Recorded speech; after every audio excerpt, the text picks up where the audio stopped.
राधे राधे जी। मैं राधे रानी फिर एकादशी के बारे में आपके लिए लेके आई हूँ बढ़िया सी कथा। आप लोग ध्यान से सुनना जी, आपका बहुत धन्यवाद होगा। पूरी कथा सुना करो। आधी कथा सुनने से पाप लगता है। वैसे भी मैं कर्म साक्षी दीपक लगा के सब पूजा पाठ की करके ही आपको कादशी माता की कथा सुनाती हूँ। आप लोग पाप के भागी मत बनना। अगर आपके पास टाइम नहीं है तो मत आना चैनल पे, कोई बात नहीं, लेकिन कथा पूरी सुनना। आपका बहुत धन्यवाद होगा, तहे दिल से स्वागत होगा। मैं राधे रानी आपके लिए लेके आती हूँ नई नई कथा, नई नई जानकारी। गीत शास्त्रों के जो लिखा है वही लेके आती हूँ, झूठ मूठ का कुछ नहीं लेके आती हूँ। आप लोगों को अगर टाइम है तो आ जाया करो, नहीं है तो हाथ जोड़ के प्रार्थना है, आधी कथा मत सुना करो।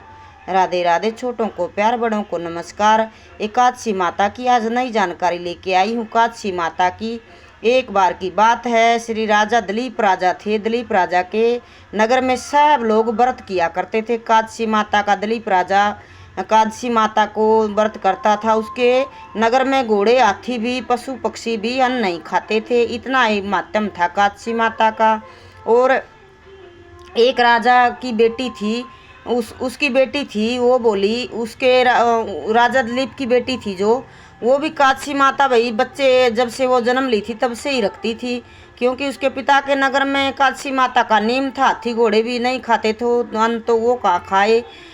तो जो बच्चे को सिखाते हैं हम वही सीखता है बच्चा। तो दिलीप राजा ने नगर नगर में डंडोरा पिटवाया कि जिसके घर में एकादशी माता का नियम हो उसी के घर में मेरी बेटी की शादी करूंगा मैं। तो सब नगरी में ढूंढ ढूंढ के ब्राह्मण नाई पहले जाते थे, ढूंढते थे, और राजा के घरों में भी, प्रजा के घरों में भी, सब जगह ही ब्राह्मण नाई का ही काम था। वो ढूंढने गए तो कहीं भी उन्होंने ऐसा घर नहीं मिला जिसके एकादशी माता का नियम हो। एकादशी माता का बहुत बड़ा नियम होता है, एकादशी का ऐसे नहीं होता। तो वो बोली, एक राजा ने बोल दिया कि हाँ मेरे घर में है एकादशी का नियम, लेकिन उसके घर में एकादशी का नियम नहीं था। ऐसे ही झूठ बोल दिया उन्होंने, और बोल दिया तो उसके बेटे के साथ राजा दिलीप की बेटी की शादी कर दी। दिलीप की बेटी राजा की शादी कर दी तो उनका पति उनको एक बार लिवाने के लिए आया तो उन्होंने उस दिन एकादशी का व्रत था। अब पहले तो 2-4 दिन रहते थे तभी लिवान लेकर जाते थे। शादी हो गई अच्छे से और लिवाने के लिए लेके आया तो उस दिन एकादशी माता का व्रत था।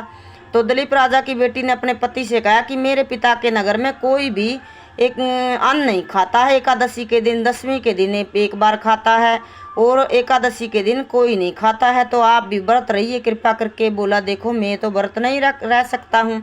बोली, ये तो नहीं होगा, मेरे पिता के नगर में कोई ऐसा है नहीं जो एकादशी का व्रत नहीं करता है, आपको रखना पड़ेगा। वो बोला, ठीक है रह जाऊंगा। वो तो रह गया। अब उपवास दिन में पूजा पाठ करवाए उससे और सब काम हुआ। आधी रात को भी भजन कीर्तन हो रहा था तो उसके प्राण उड़ गए, प्राण उसके निकल गए भूखे प्यासे के, क्योंकि इतनी शक्ति नहीं थी। वो तो खत्म हो गया। तो वो राजा दिलीप ने अपने दामाद को, भाई सब नगरी में ऐसे हो गया, राजा दिलीप का दामाद खत्म हो गया। अब ऐसा कारण बना कि पहले के ज़माने में तो देखो ऐसा था कि ऐसे ही कहीं छोड़ के आ जाते थे। उसका पिताजी लेने आ गया उसको, अपने बेटा को, कि मेरे बेटा को दो, मेरा बेटा ख़त्म हो गया। तो वो जैसे ही उसका बेटा उसको लेके जा रहा था, राजा का दामाद दिलीप राजा का, रास्ते में क्या घटना घटी, उसका वो बेटा वहाँ पीपल के नीचे जैसे रास्ते में आया तो उसका पता नहीं उसका कहाँ चला गया। असली की घटना है ये, सत्य घटना है, कथा में आती है। मेरी बुआ जी, बड़ी बुआ जी मेरी सुनाती थी ये कथा। अब भाई वो तो बहुत साल बीत गए ऐसे ही। वो ना उसका पता, उसकी बेटी राजा की अपने घर में रहने लगी और वो अपने बच्चे को ले गया। भाई उनको क्या पता क्या हुआ क्या ना हुआ। तो एक बार की बात है, वो एक बार दिलीप राजा की बेटी ब्राह्मण को दिलीप राजा कहने लगे कि जाइए मेरे समधी के पास, उनको बोल के आइए कि मेरी बेटी को लिवा के ले जाएं, भले उसका पति नहीं है लेकिन एक आध बार लिवा के ले जाएं तो उनका अच्छा होगा। भाई मेरी बेटी भी देख ले जाके, कोई बात नहीं, वो तो जो होना था वो तो भगवान की मर्जी थी, ऐसे बोल दिया। ब्राह्मण जी चल पड़े। तो ब्राह्मण जी अपनी बेटी को, दिलीप राजा की लड़की जो एकादशी व्रत रखती थी नियम धर्म से, उसके पास बोली कि बोला बेटी मैं जा रहा हूँ तेरी ससुराल। बोली ठीक है दादा चले जाओ।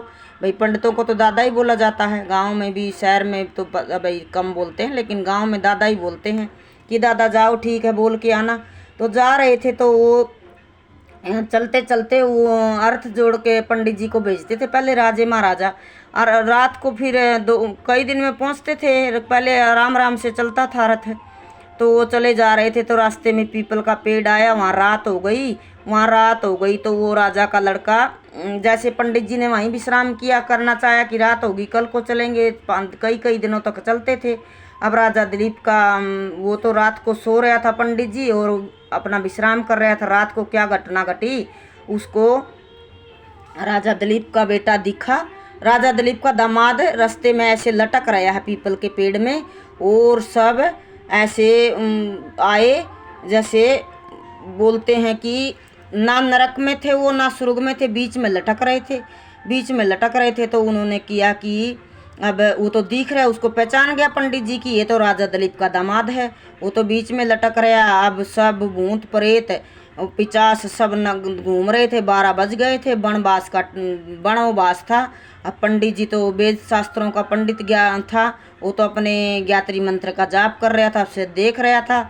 अब भाई रात को आधी रात को आया है वो सब, बहुत सारे भूत प्रेत पिचास सब नाचने लगे, गाने लगे, और भाई वो तो सब गाना बजाना करने लगे। पंडित जी देख रहे बैठे बैठे देख रहे। तो उन्होंने सोचा कि अब मैं क्या करूं, वो तो कुछ नहीं बोले। तो वो उन्हें सोचा कि ये तो राजा दिलीप का दामाद है, ये जो बीच में लटक रहा है ना ये मृत्यु में है ना ये जिंदा है, बीच में ऐसे लटक रहा था।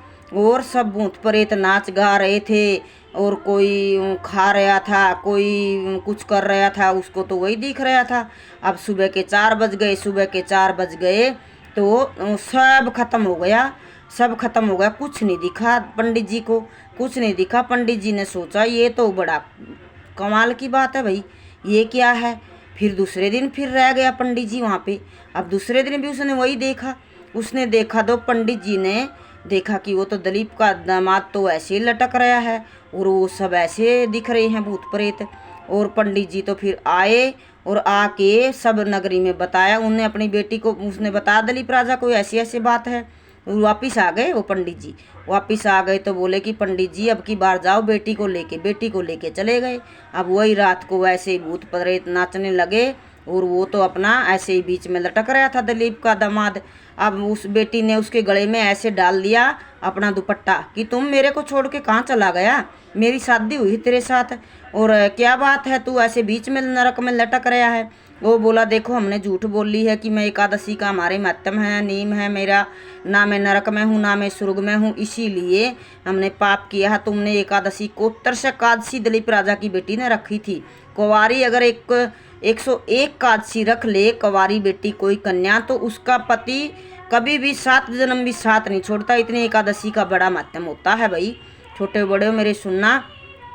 तो दिलीप राजा की बेटी ने बोला कि अब क्या साधन होगा, क्या होगा। धर्मराज जी महाराज वहाँ के खड़े हो गए क्योंकि शक्ति थी उसमें।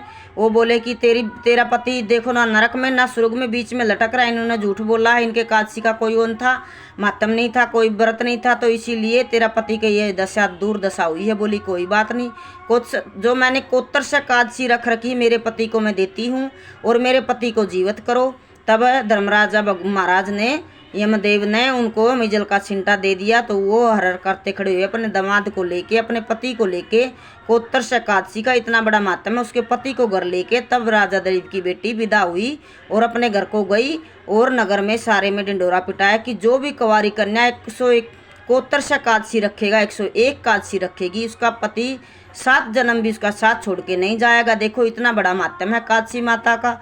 मैं राधे रानी आपके लिए और जानकारी लेके आती रहूँगी, भूल चूक माफ करना। कर्म साक्षी दीपक है, कर्म साक्षी जल है, और अपने इष्ट देव पितर देव सब की मेरे पास मूर्ति है, फोटो है। मैं सच्चे हृदय से आप लोगों को कथा भजन सुनाती हूँ, आप लोग ध्यान से सुना करो, पूरा सुना करो। आप सब्सक्राइब किया करो चैनल को, और घंटी का बटन दबा लिया करो भैया, आपको कथा मिलती रहेगी, और पूरी सुना करो। आपका धन्यवाद तहे दिल से। छोटों को प्यार, बड़ों को नमस्कार। जय श्री राधे, जय श्री राधे। कोत्तरश एकादशी का नियम सब लोग करना करो, कवारी करो, ब्याही करो, और जो भी आप मांगोगे वो सब मिल जाएगा। जय काशी माता की।